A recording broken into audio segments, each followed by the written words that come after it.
y bienvenidos a este diálogo sobre el cambio climático, la voz de los jóvenes, en el que tenemos la suerte de contar con dos jóvenes muy activos en la lucha contra el cambio climático y con una moderadora de lujo a la que ahora presentaré más en detalle. Este debate, que organiza Diálogo en el contexto del 17º Prix Diálogo, tiene pues por objetivo dar voz a los jóvenes que se muestran cada vez más comprometidos con el tema que hoy nos ocupa. Diálogo obviamente tiene intención siempre de estar muy pegado a la actualidad, y este año el Prix Diálogo se sitúa en un contexto en el que vamos a ver a lo largo del debate que yo creo que tiene mucho que ver con lo que está pasando con el tema de la pandemia. Quiero presentar con un poquito más de detalle y dar las gracias a todos los asistentes, pero por supuesto a los ponentes. Estamos conectando hoy a Guadalajara, a Noruega y a París, gracias a la tecnología. Quería presentar a nuestra moderadora, que ella misma presentará a su vez a los ponentes. Odile es licenciada en Biológicas y estudió también producción en la Universidad de California del Sur. Sí, está muy vinculada a la conservación de la naturaleza a través de su participación en diversos comités, asesores y grupos de trabajo. Acaba de publicar Félix, un hombre en la Tierra, de Geoplaneta, y su vocación por divulgar la naturaleza nació en su infancia, influida sin duda por el poder inspirador de su padre, Félix Rodríguez de la Fuente, al que la verdad es que apetece mucho nombrar. Odile, te cedo la palabra. Reapareceré en pantalla hacia el final del debate para pasar las preguntas, que invito a los asistentes a que nos las hagan llegar a través del icono de preguntas. Y no se olviden también que hay traducción simultánea y tienen que seleccionar el idioma en el que quieren escuchar el diálogo a través del icono de preguntas en la parte derecha de su pantalla. Recordar también el hashtag del debate de hoy, que es PRIDiálogo, y adelante con las reflexiones que seguro nos van a deleitar a todos. Muchas gracias. Muchas gracias, Silvia. Muchísimas gracias también a la Asociación Diálogo por darme la oportunidad de estar aquí hoy con todos vosotros. Buenas tardes. Y sobre todo por estar con estos dos jóvenes que ahora voy a entrar un poco en sus currículums, quiénes son, cómo se han formado, porque es maravillosamente sorprendente que gente de su edad, la verdad, se esté tan bien preparada y tenga tantas inquietudes. Nos vamos a centrar en el cambio climático, que es sin duda el mayor reto que nunca ha afrontado la humanidad. Estamos hablando de que el cambio climático en ciernes, absolutamente estudiado y avalado científicamente, si seguimos con el mismo ritmo de emisiones de gases de efecto invernadero, va a poner en juego la supervivencia de la biodiversidad que tenemos actualmente. Muchos sabréis que estamos sumidos en la sexta extinción masiva, que hemos perdido ya muchísima biodiversidad, pero desde luego el cambio climático pone en jaque a los ecosistemas, a los pocos ecosistemas que nos quedan funcionales, hasta el punto de que va a terminar afectando a nuestra propia supervivencia y calidad de vida, y va a incidir muy claramente desde luego en la economía, en la política y en la concepción social y del sistema socioeconómico que tenemos actualmente. Por ello, las diferentes cumbres que tuvieron lugar, auspiciadas por Naciones Unidas, a lo largo de muchos años intentaron que los principales países emisores, llegaran a compromisos para reducir los gases de efecto invernadero, y no fue hasta la cumbre de París, que fue la cumbre 19, donde los principales países emisores por fin firmaron un acuerdo en el que hubo un compromiso por tratar de mantener la subida de las temperaturas en relación a la era preindustrial por debajo del 1,5 grados esa subida, o como mucho, desde luego, no rebasar los 2 grados. Estas temperaturas han sido marcadas por la ciencia y si rebasamos, desde luego, el 1,5 grados, pero definitivamente los 2 grados, estamos hablando de sobrepasar puntos de inflexión que realmente colocarían a la Tierra, al planeta Tierra, al sistema vivo de la Tierra, en una situación de que continuaran subiendo las temperaturas más allá de nuestro control. Por eso es decisivo que en los próximos 10 años, en este año 2020, es cuando los compromisos de los diferentes países se van a empezar a ejecutar, a poner en acción, y el objetivo es que en los próximos 10 años tratemos de reducir drásticamente en la emisión de gases de efecto invernadero cerca de un 50%, ¿no? Y la idea es que en los próximos 20 años lleguemos a una neutralidad de carbono, lo que quiere decir que dejemos de emitir gases de efecto invernadero de forma absoluta, es decir, que va a haber una captación también por parte de los océanos, como la ha habido, por parte de los ecosistemas, probablemente por otras tecnologías que se desarrollen, pero la idea es que ya no haya una emisión de gases de efecto invernadero netas a la atmósfera. Entonces, en estos últimos años se ha visto cómo los jóvenes han ido asumiendo un rol cada vez mayor, porque ellos van a tener que vivir las consecuencias de lo que los adultos hemos estado haciendo y decidiendo y las generaciones anteriores en los últimos años. Entonces, ellos evidentemente tienen que tener una voz, su opinión es importante y vienen con una formación, como vamos a ver con estos dos jóvenes, absolutamente excepcional, y creo que desde luego su opinión, que está empezando a oírse a nivel de Naciones Unidas, es muy importante y deben de participar también en la toma de decisiones porque, como digo, ellos son los que van a tener que lidiar con las consecuencias de nuestras acciones. Entonces, contamos con representación de Francia, con Com Girschik, que es ingeniero en ciencias económicas y tiene un máster en asuntos internacionales, que comenzó a asistir a las negociaciones internacionales sobre el clima en 2017, principalmente tratando temas financieros y tecnológicos, y fue nombrado como delegado juvenil de Francia para el clima en la Convención de Naciones Unidas sobre el Cambio Climático. Tenemos como representación de España a Alejandro Quecedo, que es de Briviesca, lo tengo que decir, porque, bueno, como mi padre era de Burgos y mi abuelo ejerció también en Briviesca como notario, pues me hace mucha ilusión que sea de Briviesca. Fue galardonado en 2019 con la plata en la Olimpiada Nacional de Filosofía y también publicó su primera novela, parece mentira con la edad que tiene, de carácter histórico. Fue galardonado con una de las becas Yale Young Scholars y además pasó a presidir la Junta Juvenil de SEO BirdLife. Bueno, sí, esto lo voy a decir más tarde, y actualmente cursa estudios de bachillerato internacional en Noruega gracias a una de las 10 becas del United World College. Entonces, bueno, supongo que estaréis tan impresionados como yo con estos dos jóvenes y me gustaría abrir el debate preguntándoos, los dos habéis participado como representantes de vuestros países en la primera cumbre de la Juventud por el Clima, auspiciada por la ONU en 2019, el año pasado. Quiero que me contéis un poco cómo fue la experiencia, los aspectos positivos y negativos de haber acudido. Si queréis, podemos empezar con Com y luego seguimos con Alejandro. Oui, merci beaucoup Odile et merci aussi à l'association Dialogo pour cette belle initiative de remettre le climat au goût du jour et quelque chose de particulièrement en ce moment, des temps troubles, notamment en France, en tout cas, avec évidemment l'épidémie qui frappe toute l'Europe, mais aussi les attentats tout particulièrement aujourd'hui. C'est important de maintenir aussi une vision de long terme. Et donc, voilà, merci beaucoup pour cette invitation et cette initiative. Sur le sommet de New York en lui-même, globalement, je pensais, là encore une fois, que c'était une très bonne initiative de la part d'Antonio Guterres de rassembler pour une fois la jeunesse. C'était une nouvelle chose, ça n'avait jamais été fait auparavant.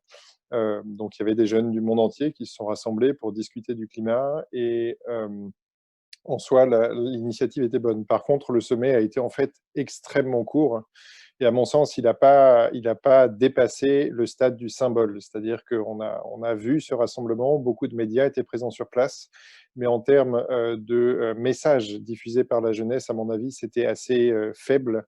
Il n'en demeure pas moins que les jeunes, une fois que ces jeunes-là sont rentrés chez eux dans leur pays respectif, bien évidemment, les médias se sont intéressés à eux, ce qui a permis de catalyser un peu la réflexion au niveau local. Mais je pense qu'on a manqué une occasion lors de ce sommet à New York de, par exemple, produire une déclaration mondiale de la jeunesse. J'ai essayé de lancer cette initiative, mais ça a assez mal fonctionné parce que tout simplement le temps était trop bref. Voilà. Mais globalement, c'est un bon début.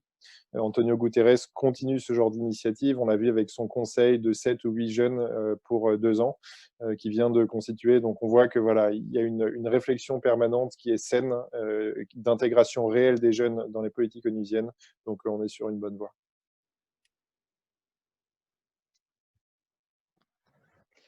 Yo por mi parte suscribiría lo que ha comentado Com, es decir, que fue sobre todo quizás simbólico. El hecho de haber reunido a tantos jóvenes en Nueva York fue algo que realmente nunca antes se había visto en la historia de Naciones Unidas. Sin embargo, y aquí voy a hacer la misma crítica que ha hecho Com, no pasó de ser algo más que simbólico. Y creo que la reflexión que tenemos que hacer aquí sería extrapolarlo a cómo se está haciendo política climática a nivel mundial, de cuál es la trascendencia que está teniendo la juventud en, por ejemplo, cumbres mundiales como las COP. Es decir, realmente se les está dando voz, se les está invitando a las mesas de negociación o simplemente se está buscando la fotografía que, como he dicho, con la prensa la difundió ampliamente en esa gran sala que nos reunieron. Creo que lo positivo de esta reflexión es la vitalidad y el dinamismo que tiene la juventud. Por ejemplo, cuando la cumbre tan solamente dura un día, como bien estaba comentando, y él lanzó la iniciativa de por qué no redactamos una declaración mundial de juventud. Y efectivamente nos reunimos unos cuantos jóvenes y trabajamos y redactamos a contrarreloj en los sótanos del Museo Arcadia que nos cedieron el espacio hasta que finalmente pudimos presentarla, la COP25. Y sin embargo, la COP25, pese a que será el producto más claro de la Asamblea de Naciones Unidas, no hubo tanta repercusión como nos hubiera gustado. Entonces creo que es cierto que se está yendo por buen camino y es cierto que se están demoliendo barreras históricas en el sentido de que se están haciendo cosas que nunca antes se haber pensado, como reunir jóvenes y escuchar la voz de los jóvenes en Naciones Unidas, pero sin embargo falta mucha determinación y creo que no nos tenemos que dejar llevar por el aplauso fácil de la intención, sino que tenemos que seguir presionando hasta que realmente se integre a la juventud en representación de la sociedad civil en las mesas de negociaciones. Muy bien. Es decir, que de alguna manera lo que vosotros solicitáis es que en las cumbres sucesivas se cuente con vosotros en esas mesas de negociaciones, ¿no? Como pudiera ser pues, el sector civil a través de las ONGs, etcétera, ¿no? Sí, así es. Bueno, yo de hecho creo que no solamente es que la juventud tiene que estar presente en estas mesas de negociaciones, sino absolutamente toda la sociedad civil. Lo que hemos visto en los grandes fallos de los acuerdos históricos, no solamente climáticos, sino también sociales, económicos, políticos, etcétera, es que hay una falta total de integración de la sociedad civil y una falta de reflexión democrática, lo cual también nos llevaría a la reflexión de hasta qué punto nuestros sistemas políticos tienen en cuenta el voto de sus ciudadanos. Y creo que la crisis climática es clave porque demuele el tabú de que la sociedad no está preparada para tomar estas decisiones. Tenemos la misma preparación que nuestros políticos, incluso nuestros científicos tienen más preparación que ellos. Entonces es la ocasión perfecta para compartir foro entre las élites que implementan el cambio y la gente que está pidiendo el cambio. Muy bien. ¿Tú, Com, estás de acuerdo con Alejandro? ¿Crees que esto es un poco lo que clamáis en representación de la juventud, bueno, de la sociedad civil, pero sobre todo de vuestro sector de edad? ¿Es esa participación mucho más activa en la toma de decisiones? Alors je pense effectivement qu'il faut intégrer davantage certains types de population, notamment les jeunes. Par contre, je me demande toujours si c'est intelligent de le penser directement au niveau des négociations. Parce que lorsqu'on arrive aux négociations, lorsque les délégations étatiques arrivent aux négociations, bien souvent, elles savent exactement déjà ce qu'elles vont demander. Elles savent leurs lignes rouges, elles ont un périmètre en fait très contraint qu'elles doivent confronter à 195 autres pays. Donc c'est généralement assez dur pour elles, en plus de négocier avec les autres pays, de rajouter les ONG, les jeunes, etc. Donc pour moi, ce qui est important dans les négociations, c'est surtout de se mettre d'accord pour qu'au niveau mondial, au niveau mondial, on harmonise l'intégration des ONG dans l'établissement des positions étatiques. C'est-à-dire que, par exemple, dans l'accord qu'on trouve dans les COP, qu'il soit décidé que, par exemple, dans la déclaration de Paris, dans l'accord de Paris, on décide que tous les États, au niveau national, par exemple dans leur parlement, intègrent davantage la voix des jeunes, la voix des femmes, la voix des travailleurs, la voix des syndicats, etc. Et pour moi, donc, cette ouverture aux ONG et aux voix un peu autres que les voix publiques soit intégrée, mais au niveau national.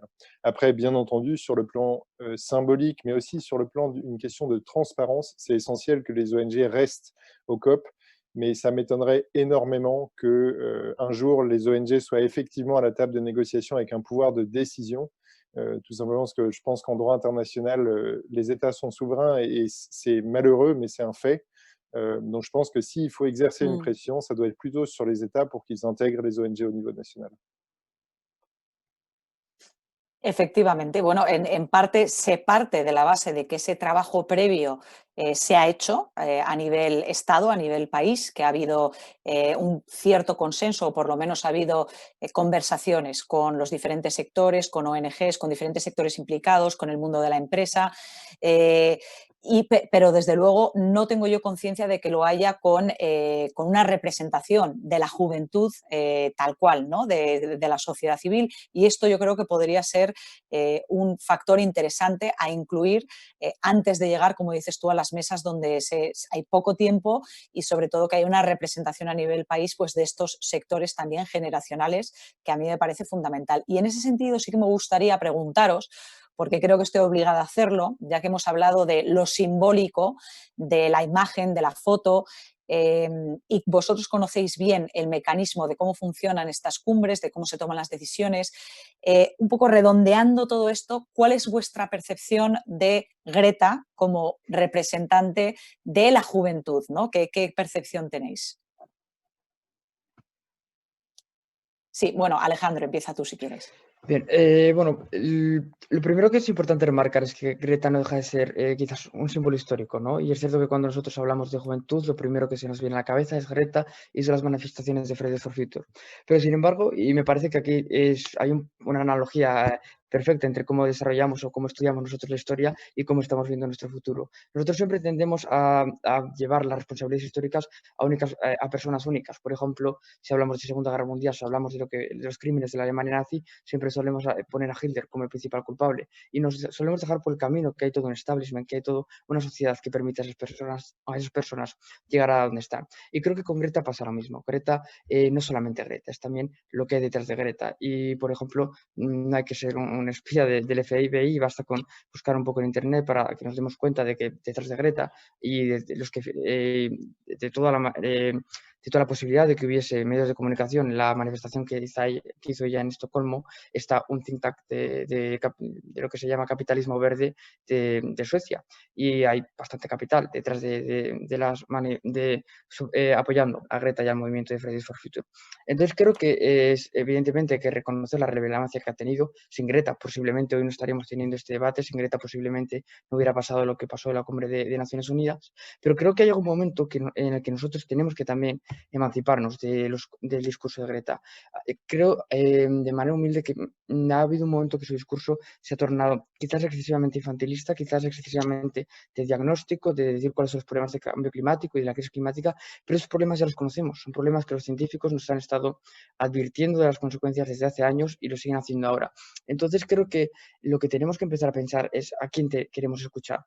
Greta es un mensaje fácil de transmitir, es un mensaje que gusta mucho a los medios de comunicación porque habla del problema sin tampoco apuntar a ningún culpable, sin tampoco apuntar hacia ninguna dirección de acercarnos a soluciones. Y creo que nosotros deberíamos tomar la decisión consciente de empezar a escuchar otras partes, como por ejemplo el IPCC, de empezar a escuchar otras partes que son más contundentes y más claras en las decisiones que tenemos que tomar. Creo que quizás el gran problema que está teniendo ahora mismo Greta y Fridays for Future es que se está dando una inacción activa. Estamos todo el rato hablando de cambio climático, de acciones, manifestaciones, pero eso no se cataliza en ninguna acción concreta. ¿Cómo? Oui, bah, je suis très, très en phase avec ce que vient de dire Alexandro. Alors, c'est un débat, donc j'imagine qu'à un moment, il faudra qu'on s'oppose. Mais en tout cas, pour l'instant, je suis vraiment en ligne avec ce qui a été dit, notamment avec la lecture historique. Si je ne me trompe pas, Alexandro évoque Tolstoï, Guerre et Paix, il me semble, dans la lecture, où voilà, il faut arrêter de voir des personnes uniques de l'histoire qui tirent tout le monde. Mais en fait, ces gens-là incarnent en fait un mouvement préexistant et ne sont que des parties de l'histoire. Et je suis assez d'accord sur le fait que Greta, il faut parvenir un jour à s'émanciper de ce discours. Il a été essentiel pour incarner ce déclic, c'est-à-dire c'est la première partie, la prise de conscience globalisée, l'harmonisation d'un diagnostic scientifique, ce qui n'était pas évident au départ. Il fallait qu'il y ait une personne qui incarne ça. Ça a été Greta. Mais ensuite, pour passer à l'application au niveau national, c'est vrai que ce discours est assez limité, tout simplement parce que c'est un discours, encore une fois, de diagnostic qui établit un problème et au bout d'un moment, pour trouver les solutions, ça ne peut être que local. Et donc, ça devient fondamentalement politique. Et c'est en ça que le discours de Greta est stratégique. Il est universel parce que il ne propose pas une solution. Or, on voit bien dans nos différents États que les partis politiques ne sont jamais discordants sur le diagnostic. En général, ils sont discordants sur les méthodes pour répondre au diagnostic. Et donc, c'est là que le discours de Greta mécaniquement s'arrête et où il faut que nous prenions le relais, les jeunesses de différents États au niveau local, pour trouver des solutions adaptées à notre pays. Parce que ce que fera la jeunesse espagnole ne sera probablement pas adapté à ce que fera la jeunesse française pour répondre aux questions climatiques. Et c'est normal. Et c'est ça, ce qui n'empêche pas qu'on peut coopérer, bien sûr. Mais il y a des différences. Et donc, le discours de Greta, effectivement, s'arrête à ce moment-là. Muy bien. Es verdad que hay una parte de la sociedad que critica mucho la figura de Greta y lo que representa. Y sobre todo a esa parte de esas críticas hablan de ella como una representación de una juventud que está llamada a salir a la calle, a manifestarse, a lo simbólico, pero que realmente no hace nada, ¿no? En cuanto a lo que vosotros habéis dicho, trasladar el símbolo, trasladar el diagnóstico a la acción verdadera o a somos jóvenes, nos preparamos, queremos realmente formar parte de la solución. ¿Vosotros qué opináis sobre eso? ¿Habéis tenido vosotros que defender en vuestras vidas personales a Greta, lo que Greta representa, porque hay personas que a lo mejor os identifican con quizá esa postura un poco más frívola, ¿no? Desde el punto de vista de la crítica, de los que la critican, lo ven como algo más frívolo quizá. Si quieres, empieza tú. Oui, il me semble que cette critique, elle est recevable. C'est une critique qui est de toute façon intéressante parce qu'il y a toujours ce risque-là, effectivement.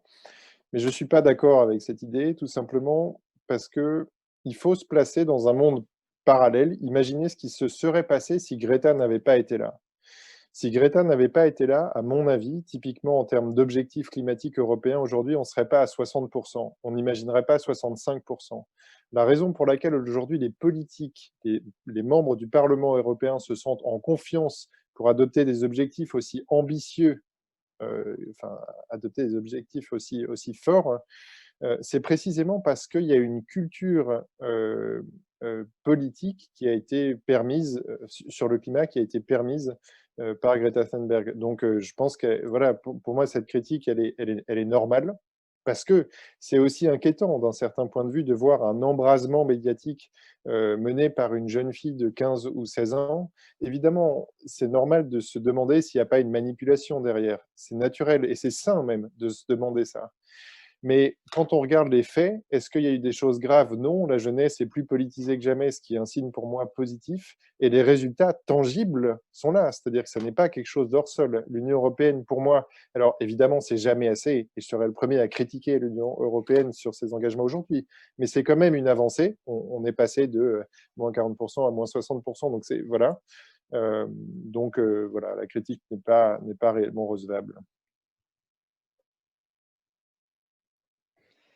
Yo por mi parte tampoco me voy a extender mucho más porque estoy en cierto modo de acuerdo con lo que comenta Com, pero sí que es cierto que comentabas, por ejemplo, Dil, si en algún momento hemos tenido que salir en defensa de Greta. Creo que más bien lo que tenemos que salir a hacer es desmarcarnos de Greta, porque creo que el gran problema que hay de ese tratamiento de la figura es que se tiende a juntar a toda la juventud en el discurso de Greta. Y no es cierto, la juventud no deja de ser un reflejo de nuestra sociedad y no deja de ser una juventud plural, con distintas ideas, con distintos motivos que les han llevado a las calles. Entonces, creo que es muy importante y deberíamos hacer hincapié en la pluralidad de las voces juveniles. Aunque sí que es cierto que, como bien dice Greta, puede ser un símbolo, puede haber puede haber capital, puede haber muchas cosas detrás de Greta, pero el hecho de haber sacado a la juventud a la calle y el hecho de que la juventud ha actuado como punta de lanza de la sociedad civil se debe, de forma, bueno, no es posible el debate ahí, se debe a Fridays for Future. Muy bien, fantástico. Pues entonces vamos a hablar de otros representantes de la juventud, como sois vosotros. Y una de las primeras preguntas que a mí me llega es a nivel más personal y humano. ¿Qué os motivó a implicaros personalmente en la lucha contra el cambio climático? Alejandro. Bueno, pues a mí primero creo que la raíz de todo es lo que me llevó a salir al campo con los prismáticos, ¿no? Yo, como bien decías al principio, soy de Briviesca, que es un pueblo muy cerca de Poza, la cuna de Félix, y bueno, pues siempre me había llamado la atención. Y fueron unos campamentos cuando yo tenía 11 años, una cosa así, que organizaba WWF, y ahí me sembraron la fascinación por las aves. Entonces, cuando volví a casa, pues cogí los prismáticos que andaban por ahí y salir al campo y seguir, al final te acaban apasionando las aves como me apasionaban a mí, te empiezas a preguntar cuál es el problema de que estén descendiendo la población, cuál es el problema de que empecemos a ver menos golondrinas, cuál es el problema de por qué están teniendo menos lugares de cría. Entonces eso te lleva a hablar de ecosistema, te lleva a hablar de biodiversidad a niveles más grandes. Y una vez que estás ahí, una cosa te va a llevar a la crisis climática sin ninguna duda, porque a fin de cuentas es este gran problema que, como decías, primero es el problema más diría, más grave al que se está enfrentando la humanidad en este siglo y posiblemente también en todos nuestros siglos de historia. Pero por otro lado también es un problema que interconecta todos nuestros problemas de nuestra sociedad. Y a fin de cuentas, si uno quiere tener un impacto, ya sea, la sabes que es tu pasión, o ya sea a nivel social, ya sea a nivel político, ya sea a nivel económico, sí o sí tenemos que hablar de crisis climática. Entonces, la implicación en el activismo climático es una implicación por nuestro presente, pero también y sobre todo por nuestro futuro. Oui, j'ai un petit peu le même début d'histoire qu'Alexandro parce que aussi j'ai aussi vécu à la campagne pendant mes jeunes années, mes toutes premières années. Donc j'ai aussi eu cette sensibilité-là. Mais ma véritable prise de conscience de la notion d'urgence climatique, ça a été en fait pendant la COP 21 qui a eu lieu à Paris, où l'intégralité des journaux parlaient de ces questions-là, l'intégralité des librairies vendaient des livres sur ces questions-là, et donc je me suis juste mis à lire tout ce que je pouvais sur ces questions, la fonte de la banquise, les questions de marché carbone, la biodiversité. En fait, ce qui était fou avec ce thème, c'est que ça connectait ensemble à peu près tous les problèmes qu'on pouvait imaginer. Les questions sanitaires, les questions sociales, les questions économiques, les questions de justice. Donc ça m'a au départ passionné. Et en fait, au bout d'un moment, j'ai réalisé que j'en savais, enfin, à force de lire, j'en parlais toujours autour de moi et j'ai réalisé à quel point c'était un sujet qui était en fait assez méconnu. Et donc j'ai voulu faire de la sensibilisation, m'engager dans ces questions pour être certain que l'information passe. Et évidemment, vous évoquiez au début, Odile, les points d'inflexion. Ce qui est très particulier dans cette crise-là, c'est que c'est une course contre la montre. C'est une véritable course contre la montre. On sait parfaitement que si le Groenland dépasse ce point d'inflexion, ou si la calotte glaciaire elle-même dépasse ce point d'inflexion, il n'y aura pas de retour en arrière possible. Et ce sera vraisemblablement pareil aussi pour la 6e extinction. Aucun modèle scientifique ne peut prévoir ce qui se passera si on dépasse ces seuils. Et donc, évidemment, on est dans une logique de survie et moi, je ne pouvais que m'engager pour ces questions-là en constatant qu'il y avait une urgence absolue. Et je pense que c'est aussi le cas d'Alejandro, c'est voilà, on constate cette course et on veut s'y engager. Vosotros que de alguna manera la juventud, por lo menos yo recuerdo mi juventud, aunque tenga ya unos años, la recuerdo como si fuera ayer, porque el tiempo pasa muy rápido, pero la juventud, que tenéis toda esta fuerza, que casi habéis salido del cascarón de la infancia, donde todo está muy controlado, nos vemos muy entre algodones y empiezas a vivir de verdad la vida y a cuestionarte las cosas como joven, y eso te da también una frescura y una cierta objetividad en cuanto al camino que hemos tomado colectivamente como especie. ¿Vosotros os habéis preguntado, os habéis cuestionado sobre por qué la humanidad tiene esta relación con el entorno, una relación tan sumamente destructiva que incluso está poniendo en jaque su propia supervivencia, ¿no? ¿De dónde viene esta cuestión existencial? ¿Os habéis alguna vez planteado esto como jóvenes, no? Com, quizás tú quieres empezar. Alors, je ne suis pas sûr d'avoir tout à fait bien compris la question. Est-ce que la question, c'est d'où vient cette force destructive un peu naturelle de l'humanité? C'est bien ça? Oui, c'est ça, ouais. Sí, si no os habéis preguntado vosotros por qué somos así, cómo hemos llegado hasta aquí, ¿no? Como especie. Ouais. Je pense qu'une des raisons fondamentales bon, l'idée ici n'est pas de lancer une discussion trop philosophique, mais beaucoup de philosophes européens se sont acharnés sur la question de la nature de l'homme. Est-ce qu'on est foncièrement mauvais à l'état de nature? Est-ce qu'on est foncièrement bon? Comment on se comporte en société? Bon. Il me semble qu'une des raisons principales modernes pour lesquelles on se retrouve aujourd'hui dans cette situation, c'est qu'on ne peut plus exercer notre empathie. Les systèmes techniques qui nous entourent sont devenus tellement complexes qu'on ne maîtrise absolument plus les racines en fait de ce qui constitue notre quotidien. Vous voyez ce casque audio, vous voyez l'interface Zoom sur laquelle on est en train de parler, la carte qui est derrière moi. On est baigné dans un imaginaire dont on ne comprend pas en fait la source.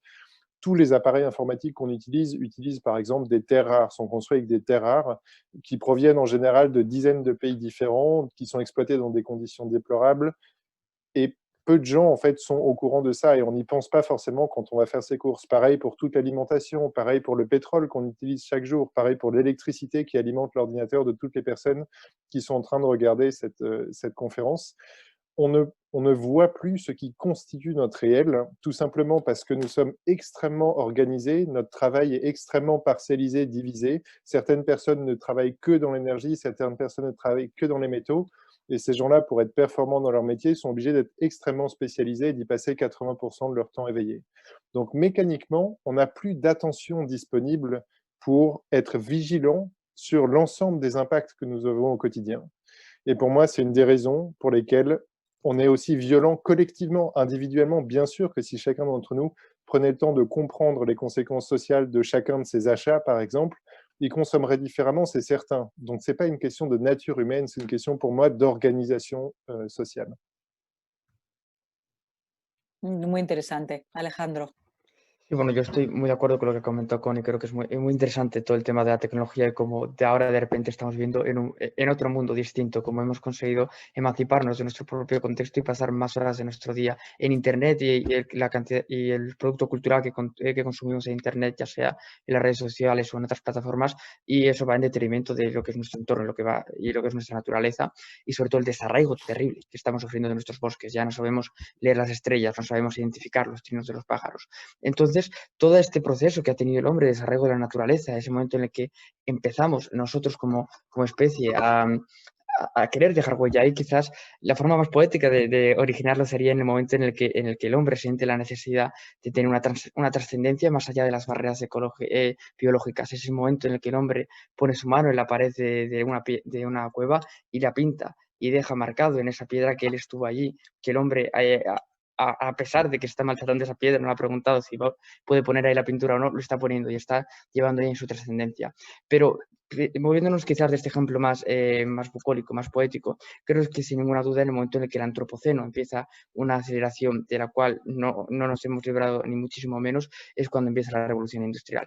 En el momento en el que se implementa el sistema capitalista en Occidente y esto se empieza a expandir, es un momento en el cual entramos en una carrera febril, en una espiral, lo único que importa es el beneficio económico, lo único que importa es la producción.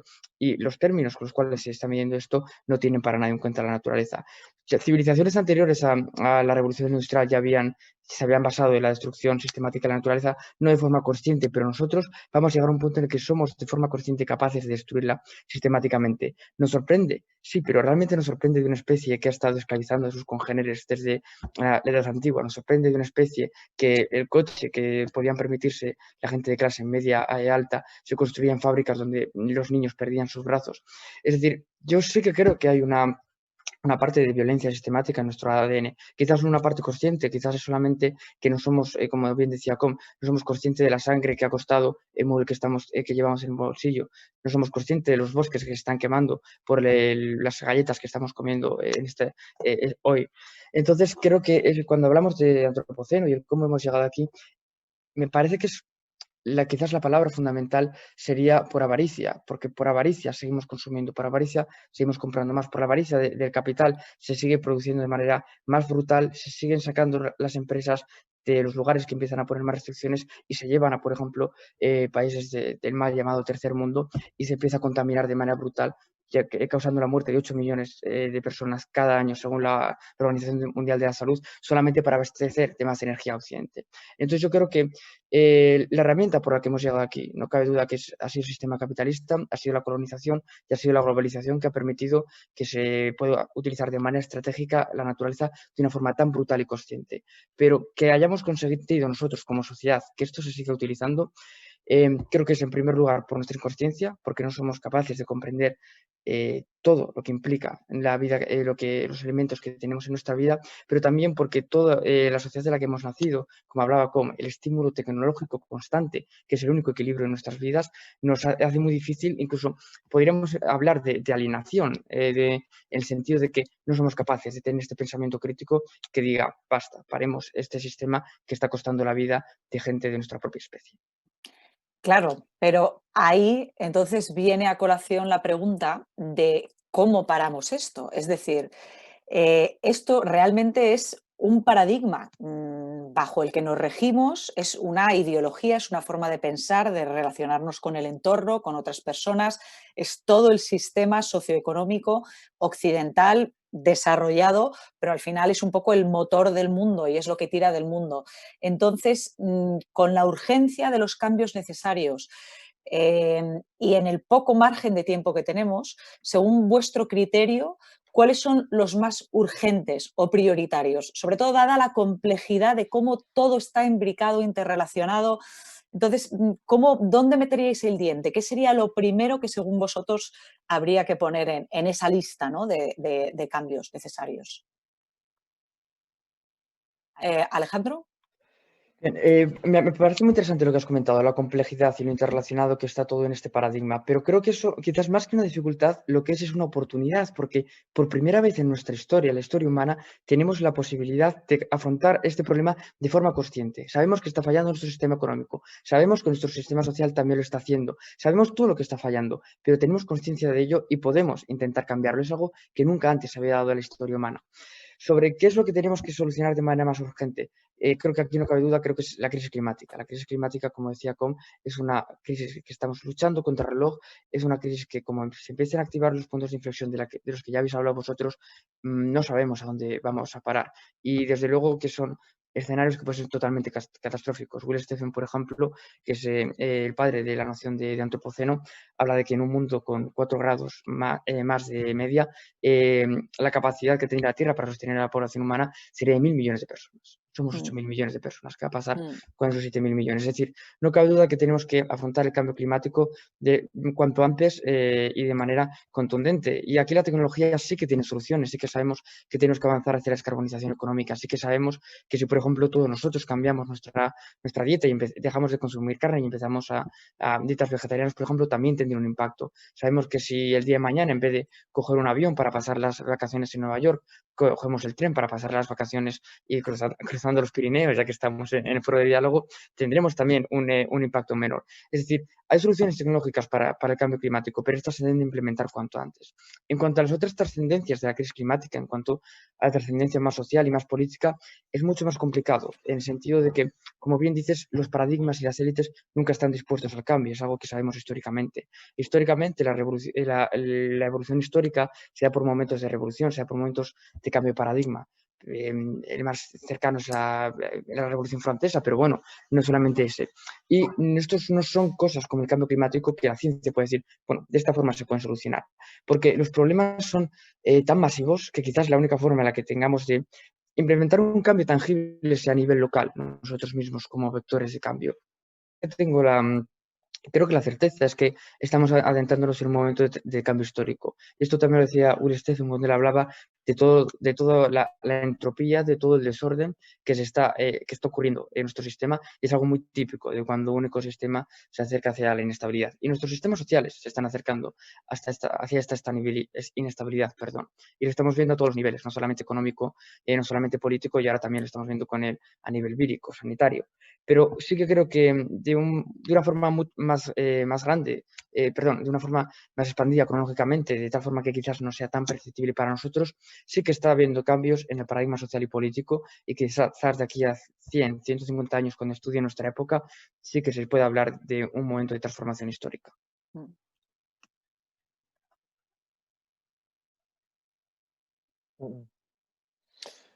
Oui, je suis encore une fois aligné avec ce qu'Alejandro a dit.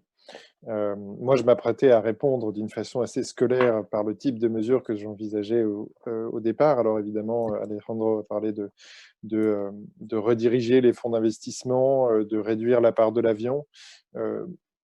On sait en fait très concrètement ce qu'il faut faire. Effectivement, transformer les transports. Moi, je crois souvent aussi beaucoup à l'agriculture parce qu'il me semble que c'est une des parties où on est encore très très loin, où nos champs sont toujours plus grands, toujours plus remplis de pesticides. En plus, c'est une question qui est entre les questions de biodiversité et les questions de climat. Il y a toutes les questions d'élevage, consommer moins de viande. Je suis aligné avec tout ça. Mais une fois qu'on a dit ça, il faut constater que ça fait 50 ans en fait qu'on sait à peu près ça. On sait que notre agriculture émet, on sait que nos transports émettent. Depuis le Club de Rome en 1972, on connaissait ces trajectoires-là. La raison pour laquelle on n'a pas réussi à agir, pour moi, c'est une construction effectivement politique qui est défaillante et qui tire toujours vers qui pousse en fait les responsables politiques à être déconnectés du terrain, à être déconnectés des réalités du terrain. Et pour moi, en fait, la transition écologique, comme l'a dit Alejandro, ne peut se concevoir que en fait très localement. Pourquoi? Parce qu'il s'agit de reconnecter les gens au réel.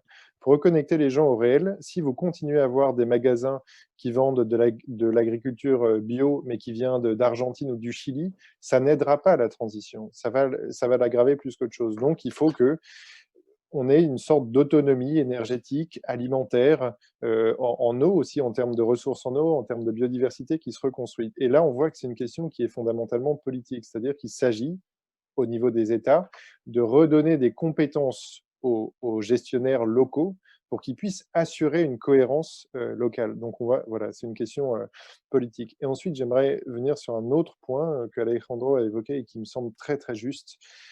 C'est que si ça n'a pas fonctionné depuis 50 ans, ça n'a pas de raison de fonctionner dans les 50 années qui viennent, à moins qu'il y ait ce que j'appellerais une bifurcation.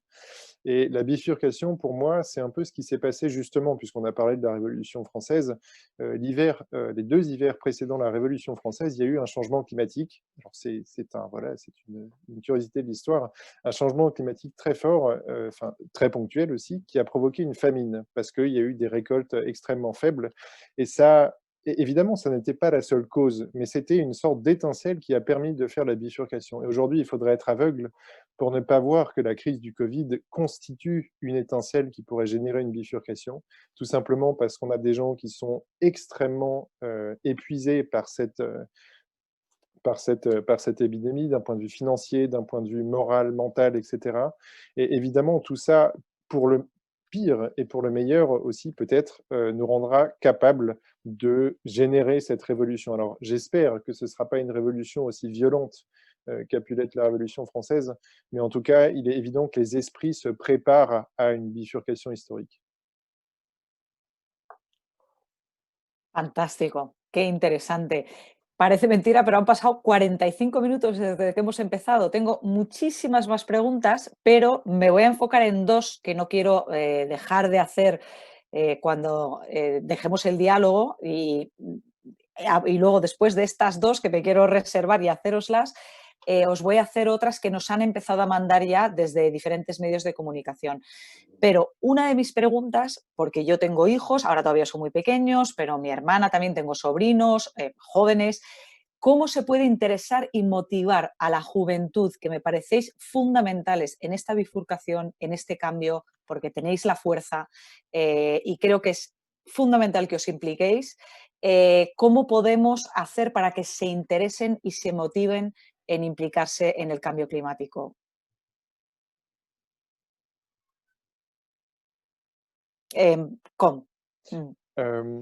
Je crois beaucoup tout simplement à la conscience individuelle, et je pense qu'une personne normalement constituée, une fois qu'elle a les faits, quelques chiffres, quelques images en face d'elle, ne peut pas rester hostile à ça. Et donc je pense que tous les jeunes qui sont, je ne sais pas, entre 5 ans et 10 ans, il suffit de leur expliquer en 2 heures la situation, et c'est, pour moi, le déclic sera très simple pour cette catégorie de la population-là.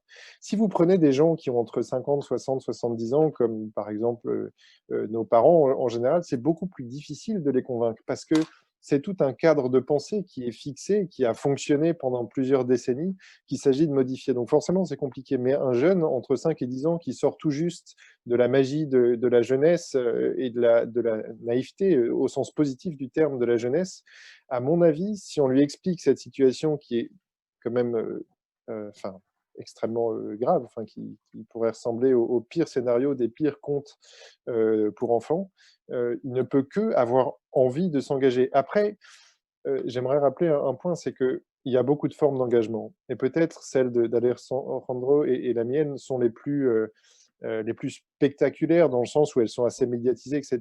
Mais il y a 1000 autres façons d'être actif. Être actif à son niveau, ne serait-ce que développer une pensée personnelle consciente, de convaincre des gens autour de soi, d'avoir une attitude au quotidien qui soit compatible avec les questions climatiques. Je pense que voilà, c'est très bien aussi. Il n'y a pas forcément besoin de se jeter dans la rue, même si, bien sûr, moi, je suis ravi qu'on le fasse, parce que c'est ça aussi qui a permis un déclic politique massif. Mais il n'y a pas que ça. Il ne faut pas avoir honte ou se sentir obligé d'y aller de cette façon-là. Il y a 1000 autres façons de le faire, et se forger une identité propre et forte pour qu'à l'avenir, on puisse être utile à long terme sur la transition politique, c'est très bien aussi.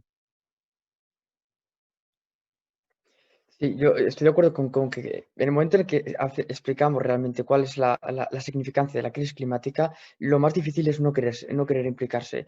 Pero creo que, sin embargo, que el discurso que se está utilizando es el erróneo, porque por lo menos lo que a mi educación respecta a la que he tenido antes, cuando se nos habla de cambio climático, vamos al cliché de los osos polares, del Ártico, la subida del nivel del mar, y eso no funciona. Y no solamente es que no funcione, es que no es la realidad. La realidad es mucho más compleja, la realidad es mucho más preocupante. Entonces, por ejemplo, se habla mucho, hay muchísimas teorías psicológicas que dicen que no deberíamos hablar del cambio climático como si estuviese todo perdido, como si fuese muy grave, porque eso lleva a la inacción. Pero para mí, que esto lleve a la inacción no es más que un síntoma de los problemas que está teniendo nuestra sociedad, de lo cómodo que nos sentimos en nuestra esfera de privilegios sin querer salir de ella. Sin embargo, yo pienso que sobre todo en las generaciones más jóvenes que aún no han entrado en esta esfera de privilegios, es más sencillo que se cuestionen por todo ello, es más sencillo que lo cuestionen. Y si realmente les explicamos detenidamente no solamente cuáles son los problemas ecológicos a los que nos enfrentamos, que son brutales, extinción masiva, es cambio climático, subida al nivel del mar, etcétera, etcétera, etcétera, una lista que sigue y sigue de manera casi interminable, ¿no? Pero no solamente hablamos de esto, sino que también hablamos de la importancia histórica que está teniendo la crisis climática es también el paradigma perfecto en el cual podemos hacer justicia social, en el cual podemos hacer también justicia política. Eso creo que es un discurso muy dinámico que realmente llama la atención a la gente, que realmente implica a la gente. El gran problema que hemos tenido estos años es que hemos entendido hablar de cambio climático y de crisis ecológica solamente desde una perspectiva del ecologismo, de biólogos, que solamente los expertos podían opinar del tema, que solamente si eras experto y sabías identificar aves te podías echar al campo con unos prismáticos a censarlas. Pero esto no es cierto porque, como bien decía Com, estamos en una divergencia histórica. Aquí cada uno de nosotros tenemos una responsabilidad y cada uno de nosotros podemos tener el papel. Entonces creo que es muy importante que hagamos hincapié en la relevancia de nuestro momento, en la relevancia de este momento y que tenemos la posibilidad y la influencia de dirigirlo hacia un lado de esa divergencia o hacia el otro. Y por último, creo que quizás es también importante hablar de la responsabilidad moral, quizás en palabras más kantianas, del imperativo moral de cada individuo. Y creo que sí que tendremos que sentir la responsabilidad de hacer algo contra la crisis climática. Se nos tiene que dar las herramientas, es cierto, se puede salir a las calles, se puede tratar de concienciar a la gente que está a nuestro alrededor, podemos cambiar nuestros hábitos personales. Y hay quien dice que cambiar nuestros hábitos personales no va a solucionar el cambio climático. Cínicamente y pragmáticamente es cierto, porque el cambio climático es un problema mucho más grande, es un problema que simplemente cuando conocemos datos como que el 70% de las emisiones pertenecen a 100 empresas privadas, pues dice mucho de cuál es el espacio individual de cambio. Pero no solamente, pero esto no debe ser excusa para que nos lleve a la inacción, sino que nosotros tenemos que tomar activamente el cambio porque es un imperativo ético. Actuar y vivir de forma consciente y consecuente con los valores y el mundo que queremos dejar para las generaciones venideras. Y es eso quizás con el mensaje que nos deberíamos quedar, con el mensaje que nos deberíamos transmitir, que es una cuestión de nuestros valores, es una cuestión de nuestra ética y es una cuestión de actuar, ya sea para empujar esta divergencia hacia el lado correcto de la historia, ya sea para implicarnos en la crisis climática en otros campos, como es, por ejemplo, la dimensión social, o ya sea para actuar y luchar directamente contra este calentamiento global que tantos problemas nos está causando. Sí. Fantástico. Os voy a hacer una última pregunta por mi parte para dar lugar a dos preguntas que tengo aquí de medios de comunicación y luego a que la gente nos mande también sus preguntas. Pero en esta quizá os podéis extender un poquito más porque además tengo mucha curiosidad. Es una pregunta muy fácil, quizá un poquito más difícil de responder, pero es la siguiente. ¿Vosotros cómo os imaginaríais ese futuro ideal? Que se hiciesen las cosas que deberían de hacerse, ¿no? Para frenar el cambio climático, qué implican esos cambios, cómo es esa sociedad del futuro en la que vosotros sois abuelos y las cosas han ido bien, ¿no? ¿Cómo la imagináis? Venga, esta vez te voy a dejar a ti, Alejandro, que empieces y luego cómo. Bueno, pues si dibujamos este futuro utópico, yo creo que el primer paso para acercarnos a él es un cambio de conciencia social. Es un cambio en el sentido de que tenemos que dejar este individualismo que casi nos ha impuesto el paradigma neoliberal en el que estamos y tenemos que tomar conciencia de las consecuencias que tienen nuestros actos. Como decía, cuando vamos al supermercado y llenamos nuestro carro de productos, esos productos están teniendo consecuencias a lo largo y ancho del mundo. Y creo que para mí ese mundo ideal es el mundo en el que en el que nosotros tengamos conciencia de lo que está pasando al otro lado del mundo, que tengamos conciencia de esas 8 millones de personas que están muriendo al año por problemas de respiración que están causados simplemente por abastecer energéticamente, sobre todo a lo que necesitamos aquí en Occidente, que tengamos conciencia de que los problemas que están pasando en otros lugares del mundo podemos ser responsables indirectos y que tenemos una responsabilidad moral también para luchar contra ellos. Creo que una sociedad ideal en el futuro es una sociedad en la que el individuo ha conseguido implicarse en su vida social. Cuando hablamos de nuestras democracias y de cómo debemos corregir nuestras democracias y siempre ponemos la vista a los líderes, no solamente del crisis de liderazgo en nuestras democracias, también crisis de base, crisis de implicación. Antes había dicho como que la juventud está más politizada que nunca. Yo no estoy totalmente de acuerdo. Creo que el compromiso político que está tomando la gente es un compromiso político muy vago, es un compromiso político que muchas veces se limita a compartir una historia en nuestras redes sociales y eso es todo. Creo que el futuro ideal por el que preguntas, Odil, empieza por dar un paso fuera de nuestra burbuja de confort, dar un paso hacia la implicación social y comprometernos por causas que queremos justas, como es, por ejemplo, la crisis climática. Creo que un futuro ideal también es un futuro en el que el paradigma internacional se ha reformado, en el cual se ha convertido en algo mucho más igualitario, más democrático, en el que hemos dejado atrás tensiones que hoy en día pues, tanto nos desestabilizan en nuestras vidas.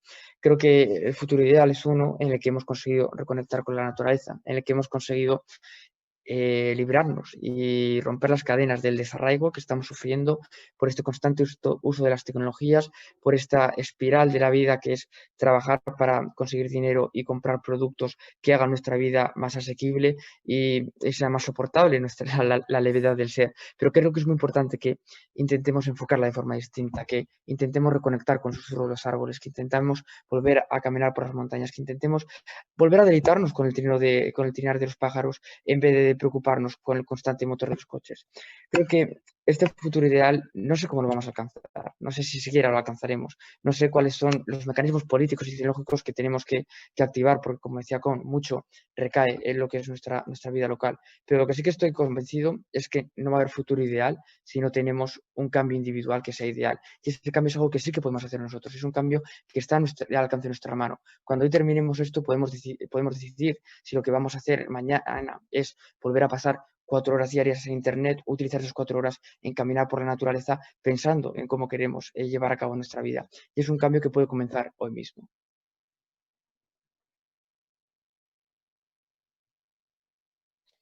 C'est une question qui est large et difficile, passionnante et qui donne envie de passer une soirée au coin du feu avec tout le monde pour en parler.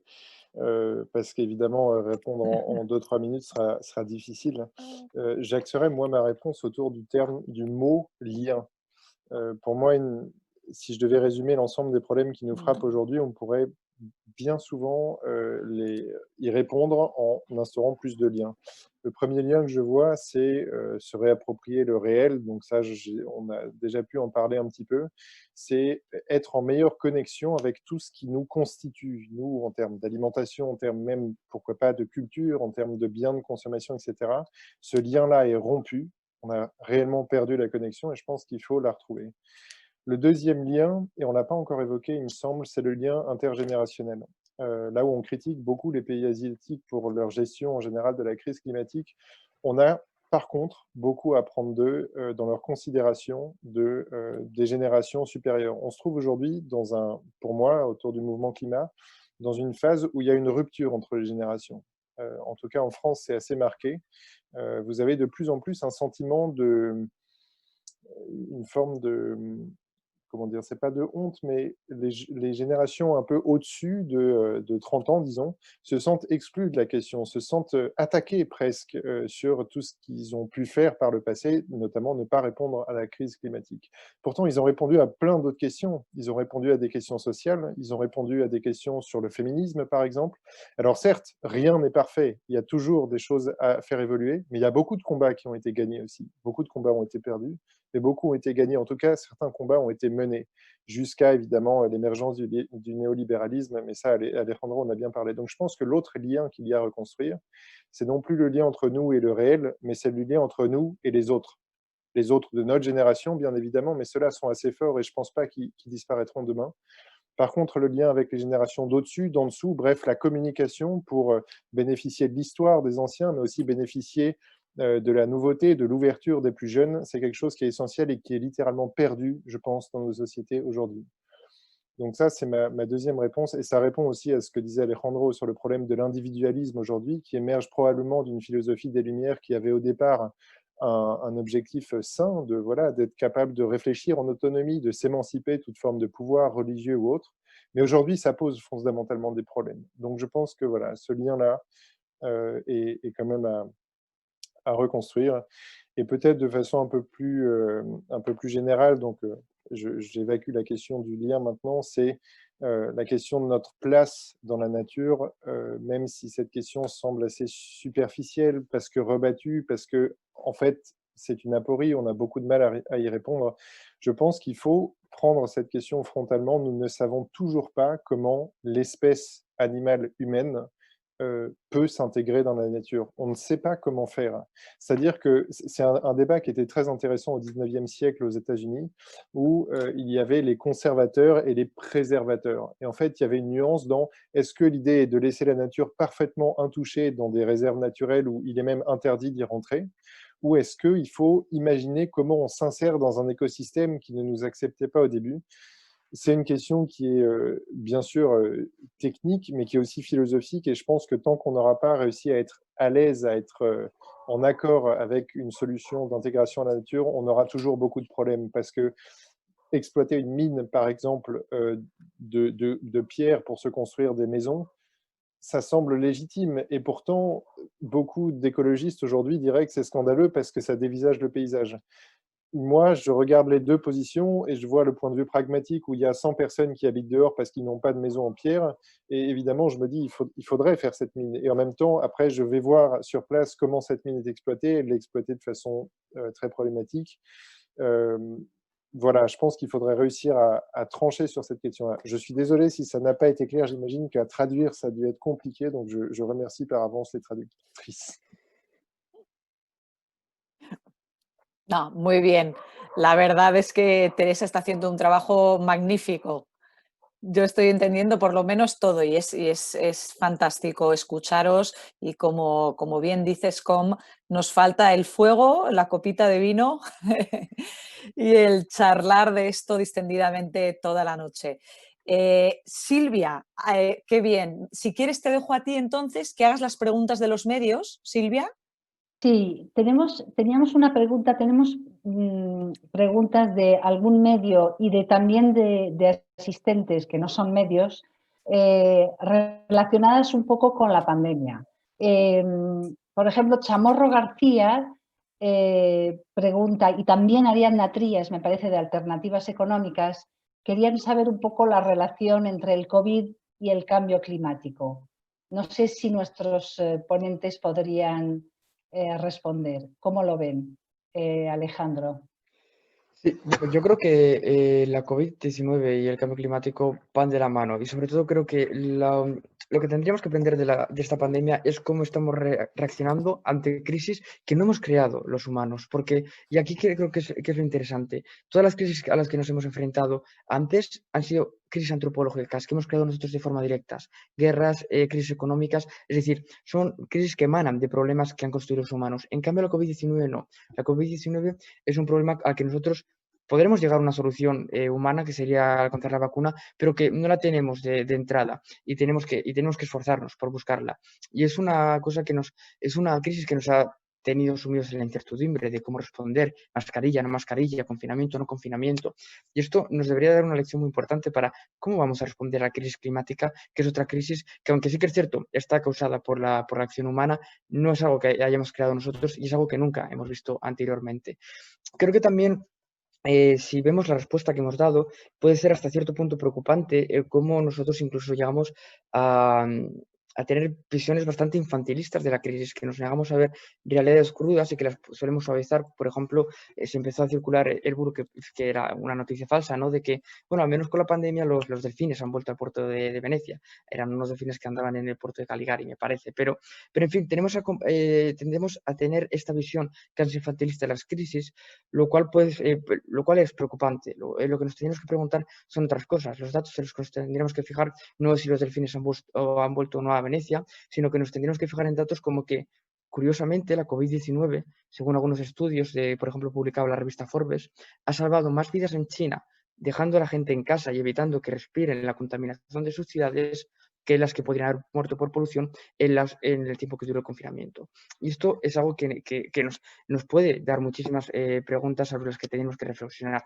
Por otro lado, cómo están reaccionando nuestros políticos. Por otro lado, este discurso constante que se está dando de cuándo vamos a volver a la nueva normalidad, cuándo vamos a volver a los niveles pre-COVID. Y creo que esta insistencia constante en volver al pasado deja muy claro nuestra reticencia hacia movernos a un futuro.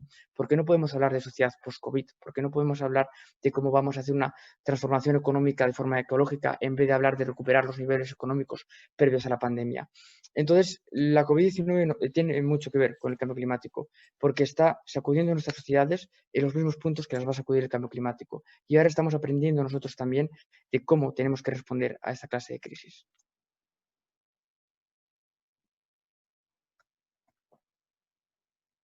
Perdón, que me había silenciado.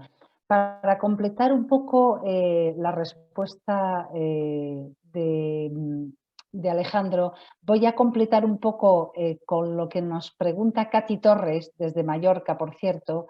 Se la voy a formular así para que nos la complete. Tiene que ver también con la pandemia, pero también con la respuesta económica a lo que aludía Alejandro. Dice así, Katy: la crisis del COVID-19 podría ser un revulsivo para el cambio necesario, pero estamos observando que las políticas institucionales a todos los niveles buscan relanzar la economía a partir de la perpetuación de las políticas de siempre, depredadoras de vidas humanas y naturaleza. ¿Qué opinión nos merece el European Green New Deal? Qu'est-ce que vous en pensez? Alors j'avais très envie d'apporter un élément sur la question précédente qui est liée à celle-là. Absolument, allez-y. Parmi les enseignements qu'on peut tirer de ces deux crises, ce qui m'a frappé, moi, c'est de voir que la crise du Covid, lorsqu'elle frappait le plus fort en Europe, dans le nord de l'Italie, qu'on commençait à constater des milliers de morts par jour, des gens n'y croyaient toujours pas. Et pour moi, ça veut dire beaucoup de choses dans la façon, dans ce qu'on peut espérer en fait de la conscience des gens sur le dérèglement climatique. Tant que le problème ne nous frappe pas directement dans le nez, on ne le voit pas. On ne croit plus les médias, il y a des thèses complotistes qui émergent partout, les gens éteignent les médias, ils ne peuvent plus rien entendre, parce qu'en fait, cette réalité est trop dure, on rentre dans une dissonance cognitive collective, on ne peut plus faire face à la réalité tellement elle est en incohérence avec notre façon de penser. Et pour moi, ça a été un grand enseignement de ce Covid-là, c'est que lorsque les conséquences d'une crise sont en face de nous, on ne peut pas les voir. Et donc, je pense que, pour revenir à ce que je disais sur la façon de résoudre la question du dérèglement climatique, en fait, la solution, l'élément déclencheur de notre transition réelle, pour moi, sera extérieur. Autrement dit, ce sera l'étincelle dont je parlais tout à l'heure, la bifurcation. Par exemple, cette crise sanitaire qui va nous contraindre à évoluer d'une façon très différente.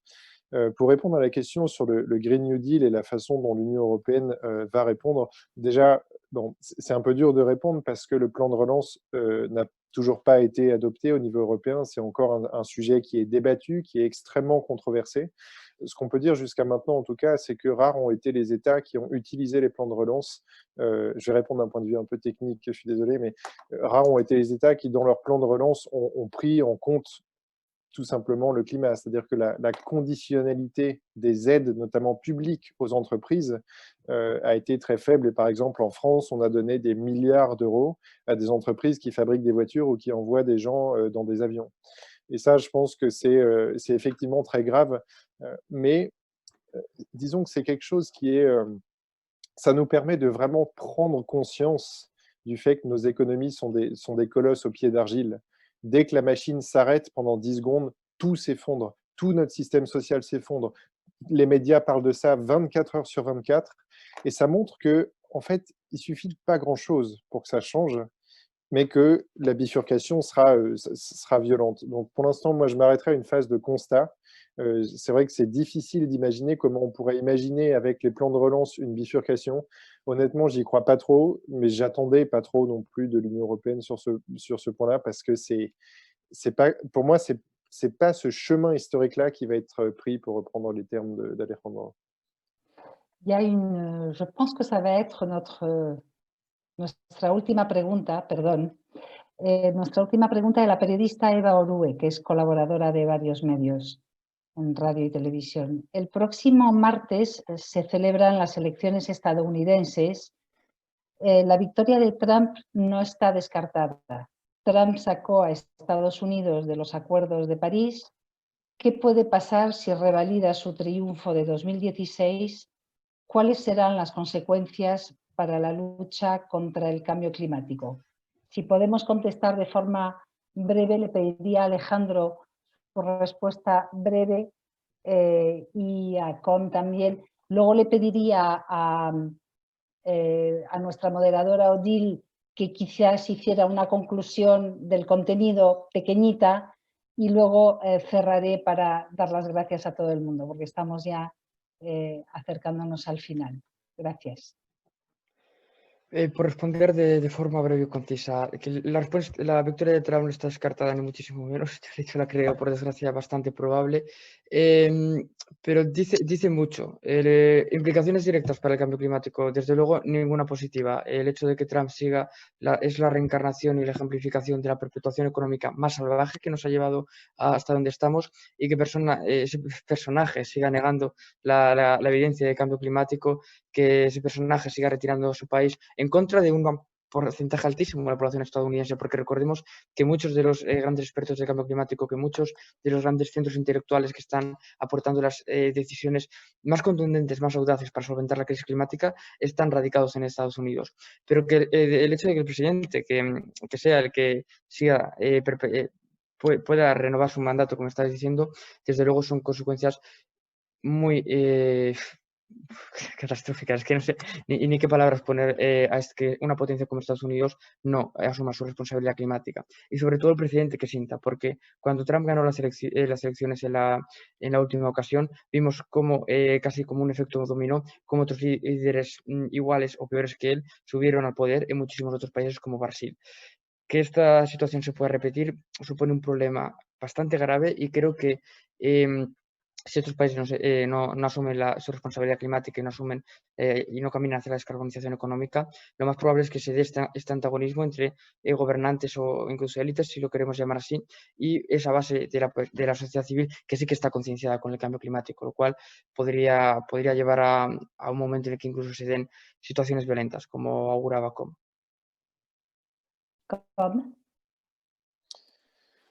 Je suis très aligné avec cette réponse. Effectivement, une réélection de ce président américain serait une immense catastrophe, tout simplement parce que, enfin, ça a été déjà la première fois en 2016, mais la réitération de cette catastrophe, pour moi, engagerait durablement en fait les États-Unis dans une direction qui est vraiment néfaste. Si on parle ne serait-ce que d'un point de vue climatique, leur sortie par exemple de l'accord de Paris est encore suspendu en fait à cette réélection, et il serait très envisageable qu'il revienne dans l'accord de Paris si Joe Biden venait à être élu. Voilà, et pour moi c'est effrayant de voir cette tendance. Vous savez aujourd'hui par exemple que la France a été attaquée par des attentats. Donc là, je sors un petit peu de la question strictement climatique. La France a été attaquée par des attentats encore aujourd'hui. Et il y a beaucoup de pays dans le monde qui s'en prennent à la France directement, la Turquie, mais aussi le Pakistan, etc. Les populations défilent dans la rue pour attaquer la France sur les questions de laïcité. Et je pense que cet état d'esprit extrêmement virulent à l'encontre des valeurs des Lumières notamment, n'est pas sans lien avec l'élection de Donald Trump. Et comme l'a dit Alejandro, cet effet domino dans le jeu politique mondial est vraiment néfaste parce qu'il va à l'encontre de toutes les valeurs qu'il faut cultiver pour répondre à la crise climatique. Merci beaucoup. Je vais passer la parole à Odile. Odile, aquí está. Muy bien.